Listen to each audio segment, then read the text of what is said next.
And like Councilman Robinson talking about, then you got one person to ask the question to, not. Yeah, it seems like it needs to be streamlined. It needs to be streamlined because some of the flavor that's coming out, I don't think it looks the best for our city. So.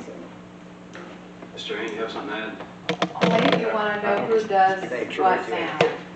Absolutely, if you want to know who does what now. George does the City of Live Oak social Facebook. And he shared it with JL during the storms to try to get immediate information out. The police department has a Facebook account, social media. The fire department has a social media account, and each chief, they have people that govern it. The animal control is over a social media account. Mary does that. CRA, Nicholas, do you do CRA or Christian? Nobody's been putting anything out. I think most of the stuff has been reposts from. You have access. Yeah. So we also have a. One thing really quick, Mhm. Nick just stepped up and said he would be happy to take it over if we do staff, so Yeah. it's a consideration. Yeah, we have a archive program that we pay for to make sure that we can provide the public record information for them. And that's how I knew kind of, you know, how many we had and what all, but my department wasn't doing social media. I just wanted to let you know. Thank you.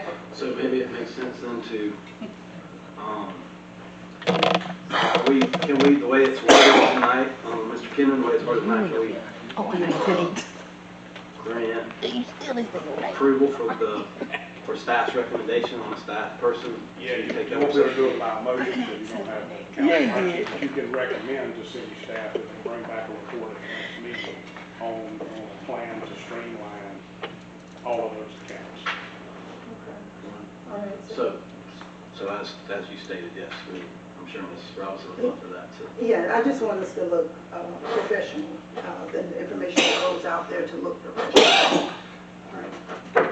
So I'll make let me make sure I get it right. I'll make a motion that. Well, we don't have to council item, it's just a discussion, so it'd be a recommendation for staff to bring back a report as to a plan to consolidate the social media accounts. Well, next meeting I'll bring you back a report on how that's going to Okay.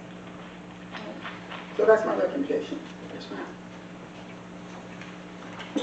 Madam Chair as well. Okay. Item number C here. This one is what has been the elephant in the room for quite some time, since February.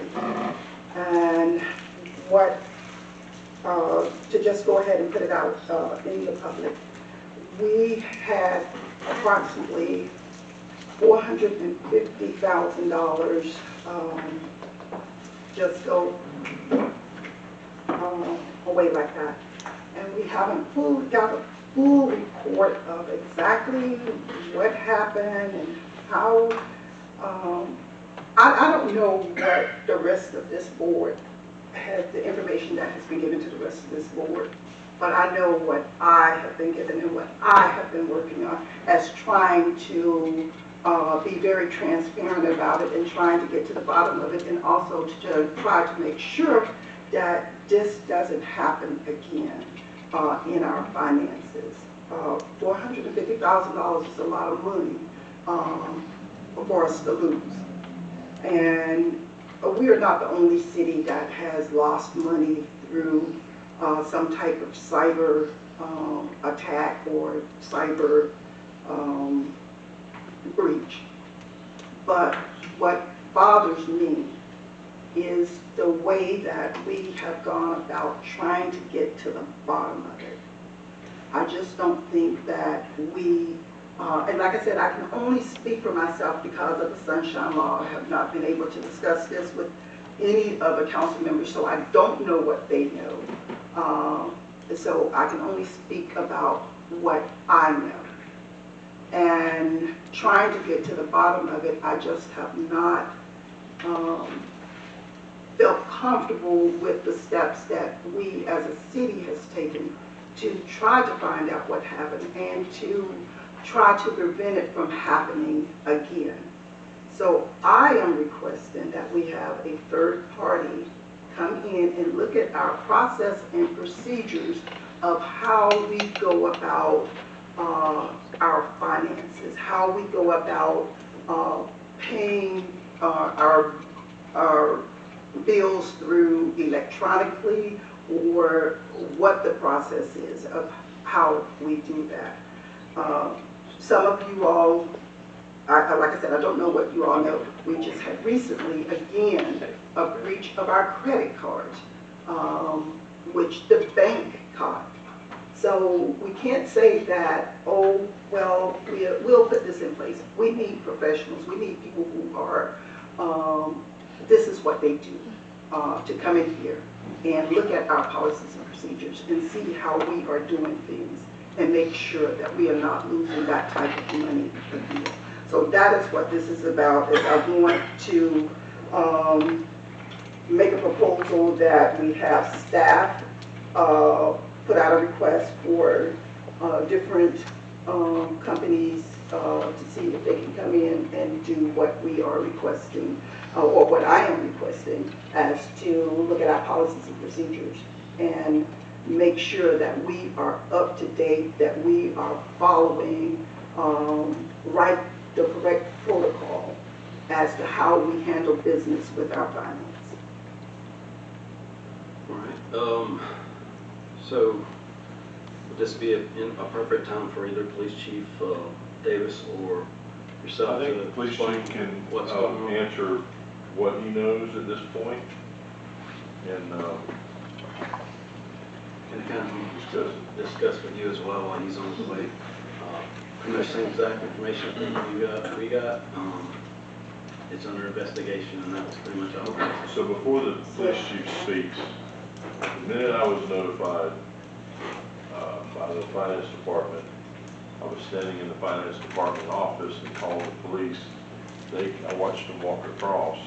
We notified them. When the police got into the finance office, knowing that they were starting their investigation right then, I went to the bank immediately to inform them. That's how fast we moved to start with.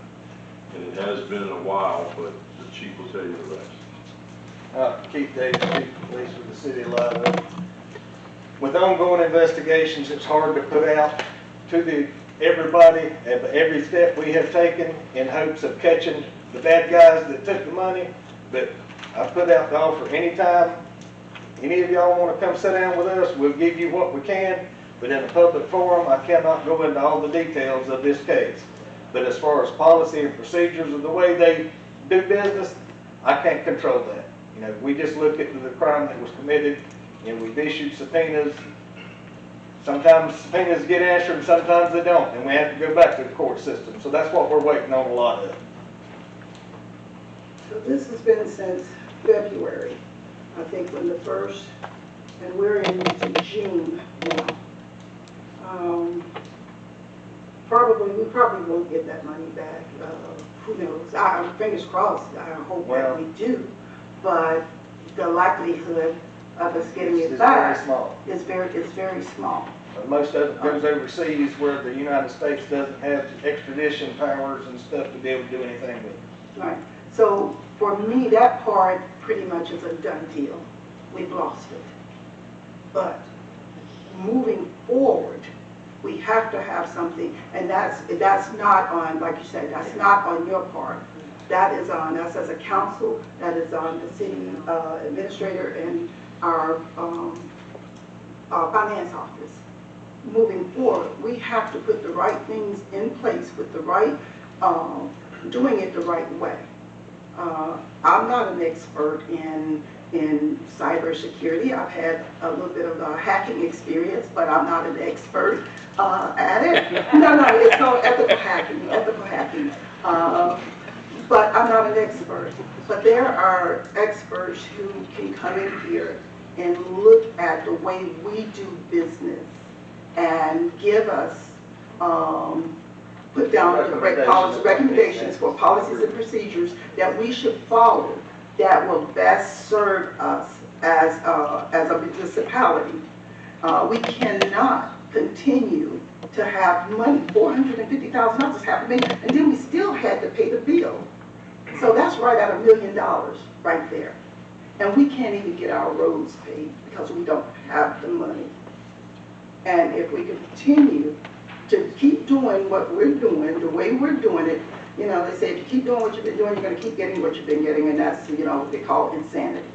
And that's kind of like where we would be if we don't do something about it. So we need the experts. We need people who specialize in this and looking at our system and stuff like that. It's not pinpoint or, you know, trying to point fingers at someone and say, you're at fault, you're at fault, you're at fault. But, you know, this has been going on since February, and we're in June, half of the year has gone. We're not going to get that money back, but we can try to help prevent it. Just like I said, just recently, our credit cards were breached. That was just last week. So we got, right, you don't know anything about it, but those are things that we have to, we've got to do something about, or we will, people. We will. So I guess it's up to you if you want to create a motion. And then Is it a recommendation or a motion? I think this would be. This would be a motion, council action. Okay. I make a motion that council action, that we have council action giving our city manager or attorney the ability to seek out correct personnel for looking at our policies and procedures of how we do business in our finance department. Second. All right, so we have a motion and a second.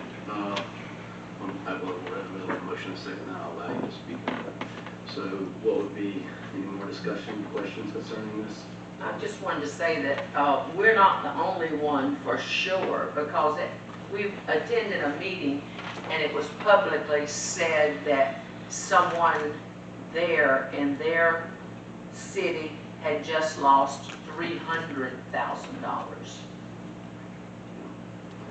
Basically the same type thing.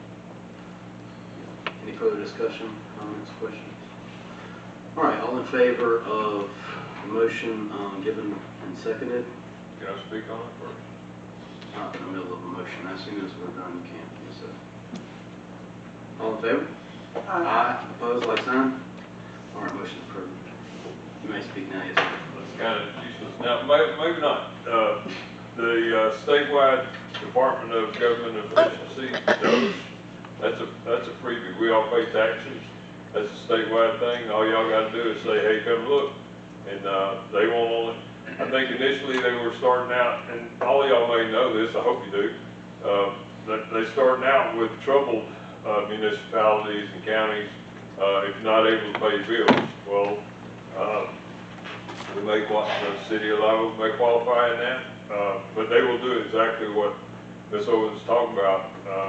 Come in and their experts come in and look at everything and make recommendations. They're no strong arm, and they're not boogeymen. They could help us start off fresh with a whole different outlook. I hope y'all take advantage of that. Yes, sir. Thank you. I hope you say your name in it. All right, item D, we'll move on to Ms. Owens' item. Okay, this seems slight compared to what we just experienced, but I want to propose that we change the ordinance and allow folks in our city to have chickens. I've been approached several times with people who want chickens, who have chickens and are afraid of losing them now that we've discovered we were supposed to get a permit and we were supposed to, you know, that we could not do this. So I would like for us to change our ordinance, which I think it's the ordinance. Now, I spoke to Christian because George was not there. And I think it's an ordinance, but it's a real complicated kind of thing that I personally can't explain to y'all, and George can. Thank you, George Curtis, Development Manager. Our land development regulations throughout various zoning sections prohibits the keeping or raising of poultry chickens, as well as goats and hogs and other things that are listed. So we would have to go back through the land development regulations and identify all the sections that have language that would need to be changed, study some other cities' chicken allowances. I think Gainesville has a backyard chicken ordinance that they passed. And then that would go first to the Planning and Zoning Board for consideration and a recommendation, and then would come back to the City Council in the form of an ordinance. If you wanted to, in the meantime, give us some ideas of maybe what you were thinking, you know, is it just for single-family residential? Is there a minimum size yard or a number of chickens by the size of the property or by the number of, you know, residents or, you know, and obviously I think most folks agree that it would just be laying hens and not roosters. Right, you know, no roosters. So, 10, in my thoughts, and I've called around, I've called other towns around us, and they allow it. mhm. And they have a max of like 10 hens, no roosters in a coop, no running loose in the streets and such. And, you know, it's all, that's kind of how these others are run. Okay. I don't know about sizes of yards and such. Yeah. Well, you want, you know, you'd have to target it to single-family homes that are, Yeah, you know, that have, I do think. not like apartment complexes. I mean, you know, things Correct. can go south in a hurry, so. I would think single-family dwellings. So we can, if there's a majority of council that wants to move forward with that, then we can get to work on it and bring back a recommendation in the form of an ordinance to change the code. So what do we do about all of these ones that's rolling through Yeah, now? because we got Well- lots of, we're gonna have a chicken catcher. Yeah. I'll say. Some of the language that would be included would be, you know, authorization of city staff to, you know, for enforcement purposes to collect any free range. Free roaming chickens. Free roaming, yeah, so, anyway. Maybe we could have a chicken deputy, deputy. If we had that, would we have to have a permit to have chickens on your property? Generally, we don't get into the Nobody permit else. business. Nobody. It's more like,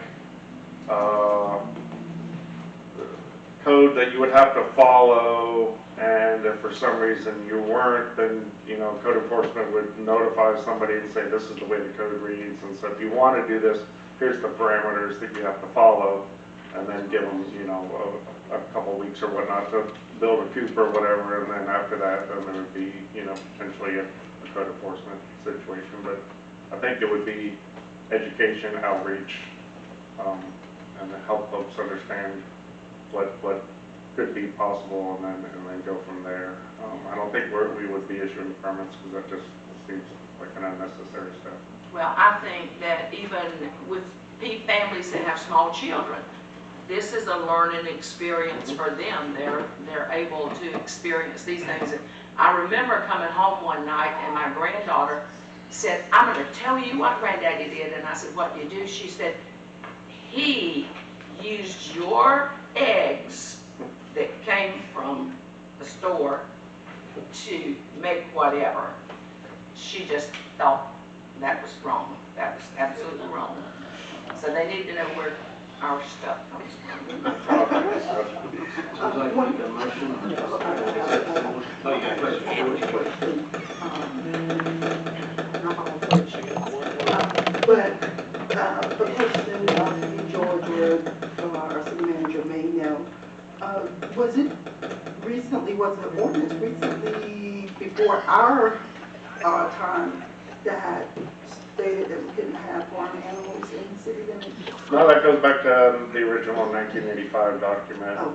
The only, that goes back to the comprehensive plan, so, you know, even further back, maybe to the 70s. But it says you can have either horses or cows on agricultural property, and it's, the density is 1 animal per acre of property. That's never changed. Okay, Nor has the prohibition against goats and hogs and all the other things that are on there. So if we were gonna dive into agricultural allowances, that would require a comprehensive plan amendment first and then the land development regulations. That would be more of a comprehensive process that would take a lot longer than just dealing with the chickens. okay, I just wanted to make sure that we are in order with that, that we're not infringing upon an ordinance that was done recently No. or, okay. The last time we talked about chickens was Councilman Don Allen brought it up when he was on the board, and he was voted down 4-1. So do we have a motion? Would you like to make a motion? I make a motion that we, what? Allow, Allow the chickens in the city limits. no, we have to allow. Why would I make a motion The for? motion would be to have the land development staff to Yes, I make a develop motion. an ordinance for consideration by the council that would allow under certain parameters chicken and or other associated fowl. Okay, I'm gonna make a motion that you research, do the paperwork, whatever you need to do to help us to be able to have the chickens. That's service for her. Second motion. All right, so we have a motion and a second. Any further questions, comments, or concerns? All right, hearing none, all in favor? Aye. Opposed, like sign? All right. Moving on to Mr. Sessions' section, city manager session, number 6A. We're going to discuss the property lease for Public Works. I took the recommendations of council members and looked around town for different places to lease. One of the ones was actually sold, was basically the same day we went to look at it. So I've come back down to the one place out on US 90 is probably the best place for us to lease. It's got the largest amount of land and the largest amount of building size to move all of Public Works over to. It's the one at the old Dodge place. And so that's my recommendation to y'all, is to allow me to go into a lease agreement with the owner of the old Dodge place to be able to move